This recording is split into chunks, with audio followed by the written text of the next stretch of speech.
The Salamander and the Sorcerer. On the edge of the whispering sea, where the waves sang softly to the golden sands, there lived a fire salamander named Lumina.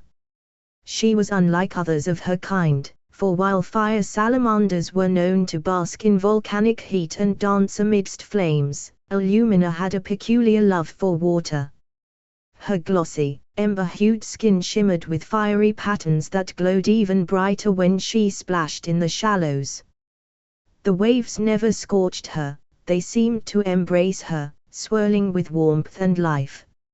Lumina spent her days playing with the sea foam and chasing the tiny fish that darted near the shore.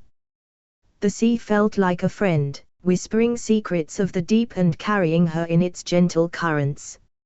She was content in her simple life, alone but happy. One misty morning, as the horizon turned to gold, Lumina noticed a dark silhouette against the rising sun. It was a ship, its sails billowing like the wings of a great seabird. She had never seen such a thing before and watched, wide-eyed, as it drew closer. Soon, small boats were lowered into the water, and figures began to row toward her shore. Curiosity ignited within Lumina.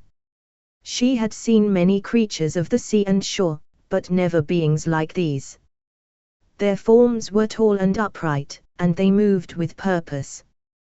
The people landed, their boots crunching on the sand. Among them was a man cloaked in deep violet robes, his staff adorned with a crystal that shimmered faintly in the morning light. His eyes, sharp and calculating, scanned the beach until they locked onto Lumina. "A fire salamander," he murmured, his voice a mixture of awe and ambition. "And so close to water. How extraordinary!" Lumina tilted her head, intrigued by the stranger. She padded closer, her tiny feet leaving faint trails in the damp sand. She didn't sense malice in him, only a peculiar intensity. Before she could react, the sorcerer crouched low and extended a gloved hand. He whispered something in a language she didn't understand, and though she hesitated, curiosity overcame her. Lumina took a step forward. In a swift motion, the sorcerer scooped her up. His touch was firm but not cruel. The others gathered around him, murmuring in astonishment. "Careful," Varian one warned.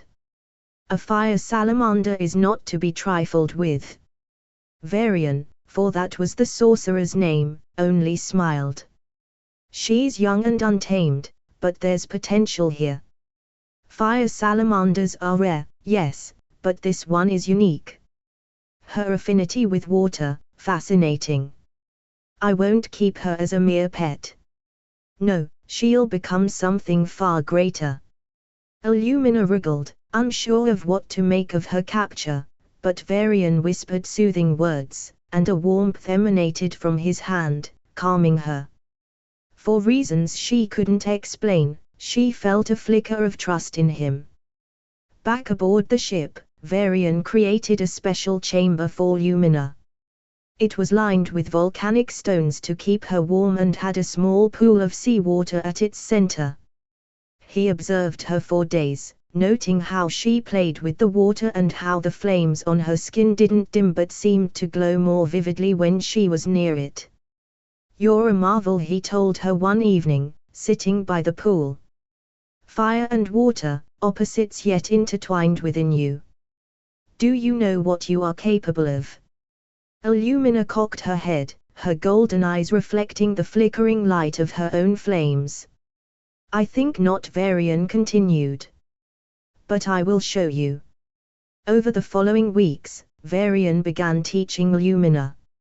He spoke to her of the elements, of how fire and water were both forces of creation and destruction. Using spells and enchantments, he helped her channel her innate magic. Lumina learned to summon waves of steam that could blind foes and create bursts of scalding mist. She could ignite water, turning it into blazing whirlpools, and douse flames with a mere thought. The bond between the sorcerer and the salamander grew. Though Varian's motives were ambitious, he saw in Lumina a key to mastering the balance of elements. He treated her with care and respect. Illumina, in turn, began to see him as more than her captor. He was a guide, perhaps even a friend. One day, as the ship sailed into uncharted waters, a storm brewed on the horizon. The winds howled, and the waves rose like mountains. The crew scrambled to secure the sails, but the storm was relentless. Lightning cracked, striking the mast, and the ship groaned as if alive. Varian rushed to Illumina's chamber. "I need your help," he said, urgency in his voice. "You have the power to calm this storm. Focus on the water, feel its rhythm, its anger, and soothe it." Illumina hesitated. She had never tried something so grand. But Varian placed a hand on her head. "You can do this. I believe in you." Steeling herself, Illumina leaped onto the deck, her flames dancing wildly in the rain. She closed her eyes, feeling the chaos around her, the wind's fury, the sea's wrath. Drawing on the magic Varian had helped her unlock, she let out a low, resonant cry. Her body glowed, and waves of heat and steam radiated from her, meeting the storm head-on. The wind faltered, the waves calmed, and the storm began to dissipate. The crew watched in stunned silence as Illumina, small yet powerful, tamed the tempest. When the storm was gone, the sea returned to its gentle song, and Illumina collapsed, exhausted but triumphant. Varian scooped her up, cradling her like a precious treasure. "You've done it," he whispered. "You're more powerful than I ever imagined." From that day on, Illumina was no longer just a creature of fire or water. She became a guardian of balance, a living embodiment of harmony between opposing forces. And though her journey with Varian was only beginning, she knew that together, they could achieve wonders, melding fire and water into something the world had never seen before. The Fireborn Chronicles. Varian and Illumina's bond only deepened as they continued their journey across the world. Varian sought ancient knowledge and rare artifacts, and Illumina became his steadfast companion, her abilities growing stronger with each adventure. They explored hidden islands, climbed fiery volcanoes, and delved into enchanted forests where time itself seemed to stand still. Each place they visited taught them something new about the balance of nature and magic.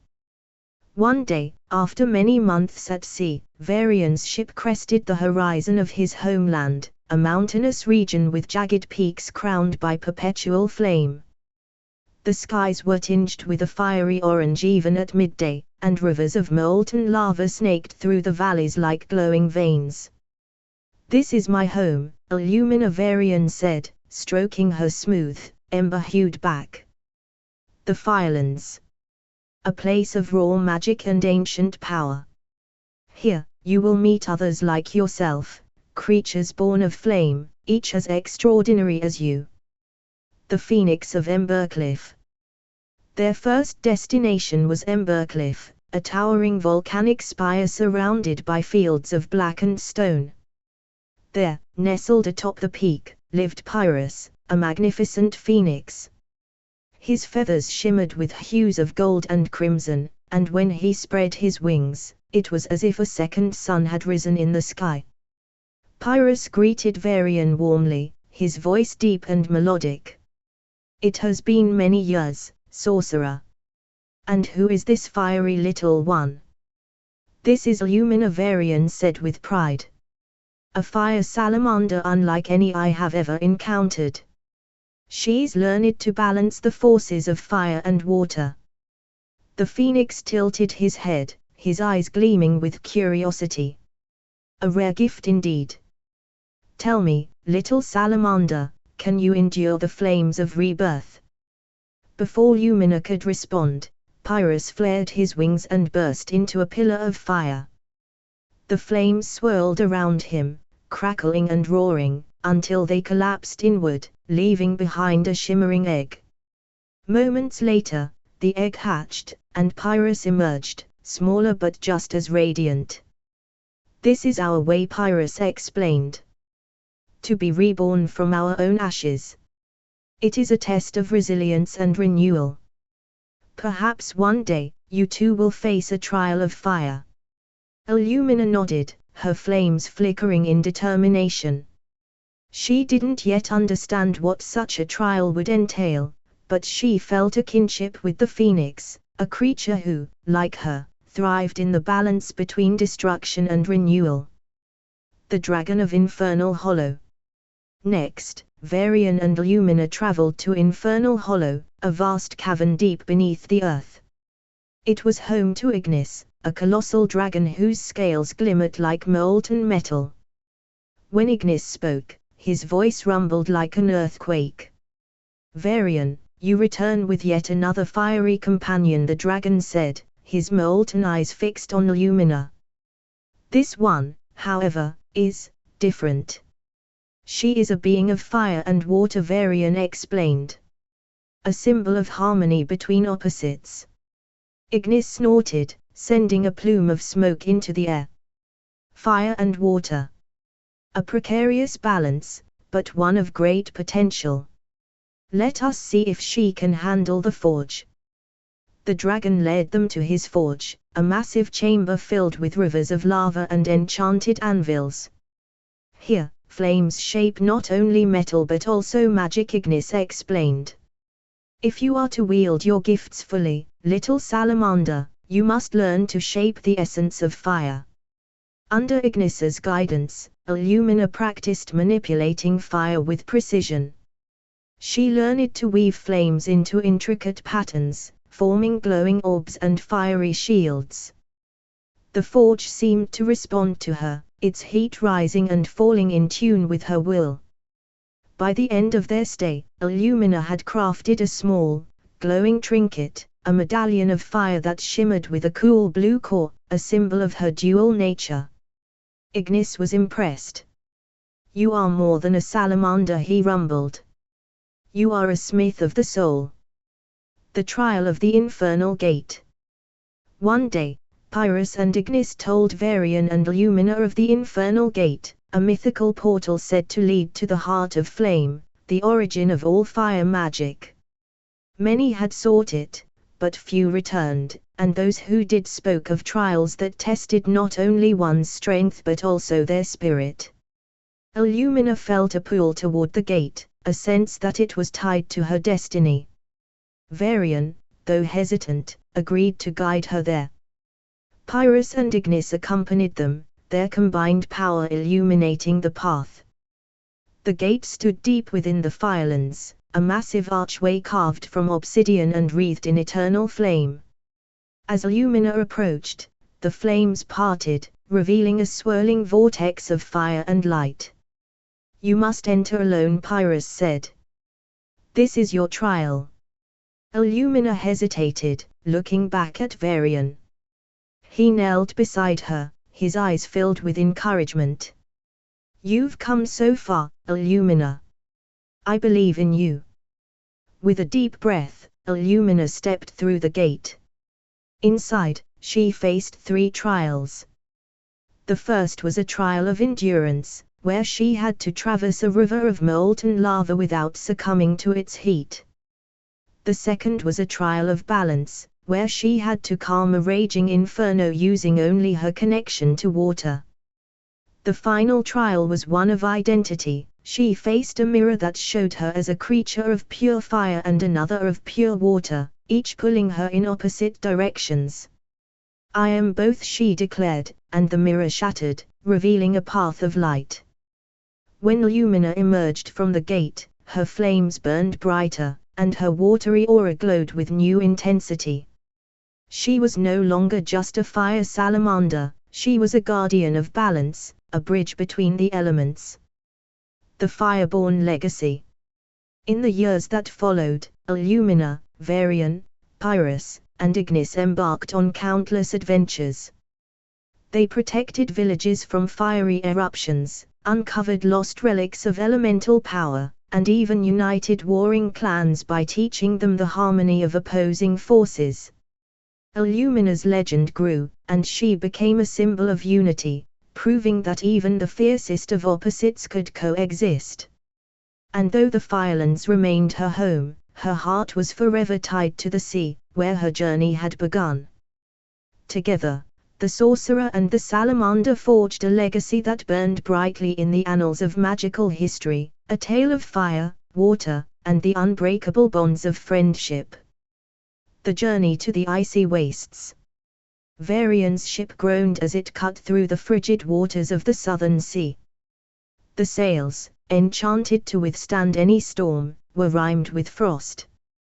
The air grew colder with each passing day, and Illumina, despite her fiery nature, stayed close to the warmth of Varian's enchanted cloak. "Why here?" she asked, her voice like a flickering flame. "This place is no home for fire." Varian smiled, his breath clouding in the chill. "Because where fire meets ice, the most extraordinary things can happen. And the southern pole holds secrets that no other place on this earth does. Some say time itself slows here. Others whisper of beings who know the future." Their journey was arduous, the sea growing darker and the icebergs larger as they approached their destination. Finally, the ship reached an expanse of solid ice. Towering above it, shimmering like crystal under the pale light of a sun that barely rose, stood an ancient castle of ice. Its spires were sharp as blades, and its walls seemed alive, pulsing faintly with a bluish glow. "This is it," Varian murmured. "The castle of whispering frost. The people of frost and flame." The castle's gates opened as Varian and Illumina approached, creaking like glaciers shifting. Inside, the air was strangely warm, though everything shimmered with frost. Awaiting them in the grand hall were figures unlike any Varian had ever seen, genies, their forms sleek and translucent, like living ice. Their eyes glowed faintly, and their voices resonated like the hum of wind across the tundra. "Travelers," one of them spoke, her voice melodic and cool, "you have come far. Few reach this place, and fewer still leave with the knowledge they seek. Tell us, what do you desire?" Varian stepped forward, his staff glowing faintly. "We seek the knowledge of the near future, to guide us on our journey and prepare us for what lies ahead." The genies exchanged glances, their crystalline forms shifting slightly. "Such knowledge is not given freely," the leader said. "It must be earned. You will undergo a trial, a test of unity and strength, of wit and heart. Only by succeeding will you be deemed worthy." Varian and Illumina nodded. "We accept." "The test of frost and flame." The leader waved her hand, and the room around them dissolved, replaced by an endless expanse of ice and snow. The wind howled, and the sky was an unbroken expanse of white. "This is the first part of your trial," the genie's voice echoed in the void. "Survive the cold together. Find the flame hidden within the frost, and it will guide you to the next stage." The air was so cold that even Illumina's flame seemed to dim. Varian wrapped his cloak tighter and whispered an incantation to keep their warmth from escaping. Illumina, sensing his struggle, climbed onto his shoulder and flared her heat as much as she could without melting the ice beneath them. They wandered for what felt like hours, the landscape unchanging. Their strength waned, and Varian began to shiver uncontrollably. Illumina leaped down and ignited a small blaze on the ice, her energy faltering as she did. "Don't stop," she said, her voice trembling. "We'll find it. Together." Just as Varian was about to collapse, a faint glow appeared in the distance, a flickering light in the endless white. Illumina led the way, and together they reached a crystalline flame encased in ice. "The flame within the frost," Varian murmured. He raised his staff and channeled a spell of harmony. The ice melted without extinguishing the flame, and as it was freed, the world around them shifted again. The maze of reflection. The next trial brought them to a labyrinth of mirrored ice. Each wall reflected not only their images but also fragments of their past and fears. This maze will test your resolve, the genie's voices whispered. Face your doubts, or you will never find the exit. As they navigated the labyrinth, Varian saw reflections of his younger self, his failures, his moments of doubt. He saw the faces of those he had failed to save and the times his ambition had blinded him. Illumina, too, was tested. She saw her reflection consumed by water, her flames extinguished. She saw herself abandoned, alone once more on the shores where Varian had found her. None of it is real, Varian said, though his voice wavered. We are more than our fears. Illumina's flames fled, banishing the illusion. Together, we're stronger. Their unity guided them through the maze, and as they stepped out, the final trial awaited. The choice of knowledge. They stood before a vast frozen lake, at its center a pedestal of ice. Upon it rested a sphere that glowed faintly, pulsing like a heartbeat. The genies appeared again, their forms shimmering. This is the knowledge you seek, they said. But be warned, knowing the future comes at a cost. You must decide if it is worth it. Varian hesitated. What is the cost? To know the future is to carry its burden, the genies replied. You may see joys and triumphs, but also sorrow and loss. What you learn may change you, and not always for the better. Varian looked at Illumina. What do you think? She thought for a moment, her flames flickering softly. We've come this far because we've faced each moment as it comes. Knowing the future could help us, but it could also rob us of what makes this journey ours. Varian nodded. Perhaps some mysteries are meant to remain. The genies smiled, their expressions approving. You have chosen wisely. For this, you will not only leave with your memories but with something greater. Trust in your own strength. The lake began to glow, and the castle reappeared around them. The genies raised their hands in farewell. Your journey continues, travelers. May your bond guide you through the unknown. The journey onward. As Varian and Illumina sailed away from the southern pole, they felt lighter, as though they had left something behind yet gained something far more valuable. The trials had tested their resolve and strengthened their bond. And though they did not know what lay ahead, they knew they would face it together, unshaken by the uncertainties of the future. For in their unity, they carried all the strength and magic they needed.